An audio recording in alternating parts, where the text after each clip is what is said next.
Hi, I'm in Weymouth today for Motorboat and Yachting, and today I'm having a look at a used Fairline Squadron 55. Now this is a boat that launched in January 2008. It's an interesting boat because it's just around the time that the recession started, but this boat just predates it, and therefore there's absolutely no feeling of compromise on quality at all. This is a really solid, well put together boat, and if I take you on board I'll show you exactly what I mean. And it starts pretty much as soon as you get in with these stainless steel work. So the rails on here, for example, up to flybridge, is really thick, chunky rails, and there's some nice features like the teak is really good. And down tucked away underneath here, there's even things like controls for your thrusters and your engines for when you're stern to berthing. There's a decent sized flybridge up on top, but let's go and head on inside because that, I think, is where this boat really shines. And what jumps out at you first of all is the quality of the woodwork.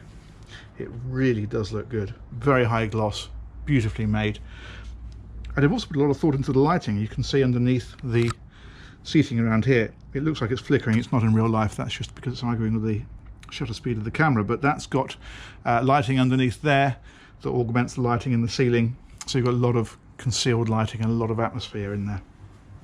And a really great social area back here as well. Now this boat predates the current galley aft layouts, but the galley is on the main deck and it's up here opposite this dining area. So that again, really great area. And again, you've got that feeling of quality from things like the thickness of the worktops here and the way that they've done this woodwork just here. It's really beautiful. And the layout is great too. If we go further forward, one thing I particularly like is up here at the helm. What they've done is they've split these seats apart, which means that first of all there's an easy access to the side door behind them, but also whichever seat you're going to, you can get through that disturbing the person next to you. So if I want to sit over here in the navigator seat, it's really easy to do so, and it's a lovely helm position. Really beautifully done. Now Fairline put Volvo Penta engines in this when it first came out, D12 800, and they later added D13 900s, but you also get Caterpillar engines. There were some C15s and they were 865 horsepower each.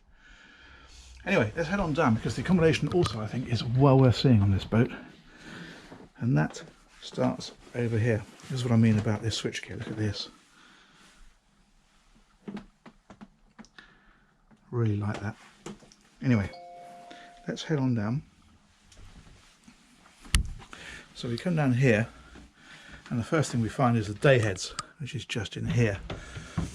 That's just there, like so. But that's also accessed as an ensuite from the VIP guest cabin, and that's at the front of the boat, just up through here. So there's your access just there to that.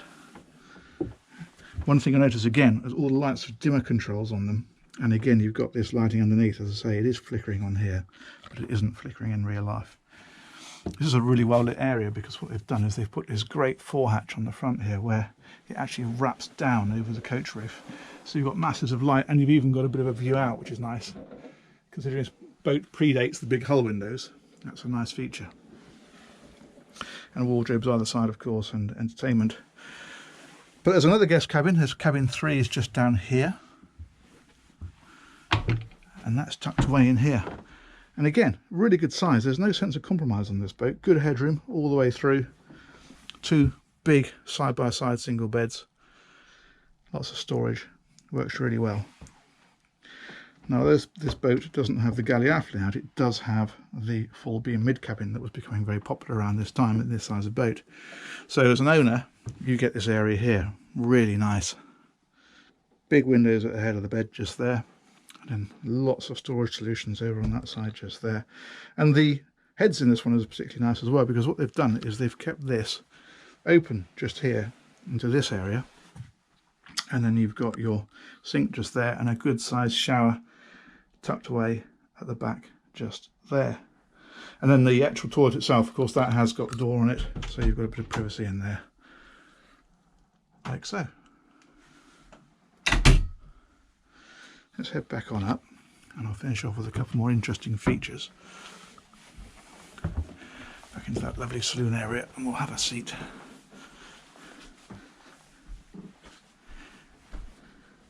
love this big TV they put in here as well. Again, that's anyway just starting to fit on boats at this era. Before that they were all rather small. So they made this boat up until the end of 2010, so it had a 3-year run. But actually it didn't stop there, it became the Fairline Squadron 58. And what they did was put a longer bathing platform on it, and in fact that boat then moved into the Fairline Squadron 60 when they put a high-low bathing platform on it. But a couple of bits of trivia that I thought were quite interesting. Charlotte Church had one of these and kept it in Cardiff. The other interesting thing is that Fairline marked their 12,000th boat built with a Squadron 55.